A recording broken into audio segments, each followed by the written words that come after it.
In tonight's edition of Tantrums from Pro Athletes, a nobody tennis player by the name of Destanee Aiava, who is ranked 321st in the world, took to social media to quit a sport she wasn't even good at, stating, "Behind the white outfits and traditions is a culture that is racist, misogynistic, homophobic, and hostile to anyone who doesn't fit its mold." She also refers to tennis as her toxic boyfriend. Okay, I think tennis might be my toxic boyfriend too. Matt Schlapp, you were a tennis pro. Walk us through. I mean, is it true that tennis is racist, misogynistic, et cetera, et cetera? I just think it's kind of funny because there's no lack of gay people on the women's tennis tour, and the idea that that's not acceptable. She should talk to Billie Jean King, who's like 85 years old and was the trailblazer on these things. And so, you know, some of these young people, you just have to wonder, they're such whiners.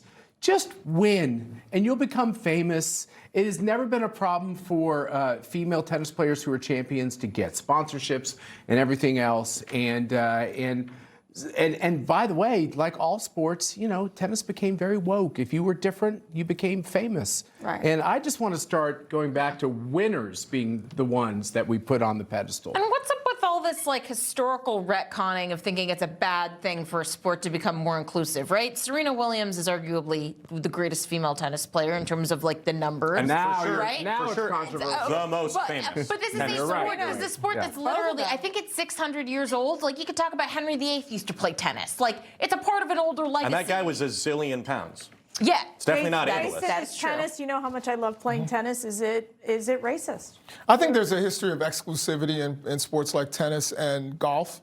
There's absolutely that. Now, yeah, but that was a really long time ago. And you know, you mentioned Billie Jean King, but I think if you talk to Martina Navratilova, she would tell you she experienced things. She's the next generation. Not anymore. And then the following generation, there were other people. So I think people have their experiences, and I would tell you that even Serena Williams, the fact that she made it to where she is, that's what makes her experience so noteworthy. Is that she came out of poverty, out of Compton, it's California. the fact that she's a fabulous tennis player. And that, too, is what I'm saying. That's what's important. But she had to overcome things. There's a lot of white people who are poor, too. Who was a great black tennis player?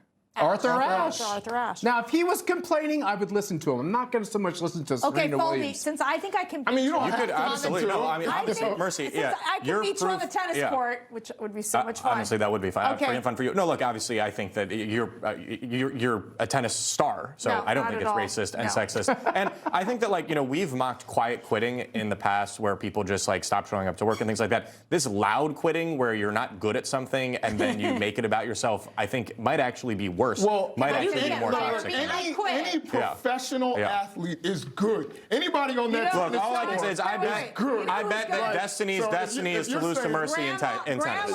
Grandma Sue at golf as well, I think. Now, all right, Mercy, you and me versus Destiny and some other tennis player. Anyway. Information. Truth. Is freedom.